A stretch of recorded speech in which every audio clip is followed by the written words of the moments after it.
नमस्कार मंडळी, आजचा दिवस एवढा बेकार जाईन वाटला नव्हता. तर रोजसारखी सकाळी उठली, हेअर वॉश केला आणि आज माझा हरतालिकेचा उपवास होता. पण मी छोटासा प्रॉब्लेम होता म्हणून त्यासाठी उपवास पूजा नाही मांडली, पण मी उपवास सगळं केलं. तर मी उपवासाची तयारी करत होते तोवर आहेत ना वायफायवाला आला होता आणि वायफायवाल्याला 7 दिवस झाले पैसे दिलेत, पण तो आज इन्स्टॉलेशनला आला आणि तो बोलला की तरी आज मॅडम होणार नाही, 2-3 दिवसांनी होणार. तर स्वप्नील मला फ्रूट्स घेऊन आले होते. तर मी घरातलं काम केलं सगळं आणि नंतर ना मग जेवण बिवण करत होती.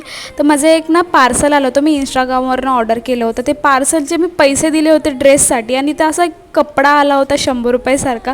खूप राग आला होता, पण मी कंट्रोल केला आणि जिमला गेले. बोलले जाऊन ते मूड फ्रेश होईल. मग जिमला गेली, तिथं प्रसाद दिला होता आणि रात्री एवढा मोठा ॲक्सिडेंट मला वाटलं नव्हतं. स्वप्नीलची एक गाई येऊन गाडीला धडकली आणि त्यांचा तोल खराब झाला म्हणून त्यांचा एक ॲक्सिडेंट झाला छोटासा. आणि आजचा दिवस एवढा बेकार जाईन असं मला वाटलं नव्हतं. उद्याचा दिवस चांगला जाऊ असं होपफुली. उद्या गणपती बाप्पा येणार आहेत. चला बाय.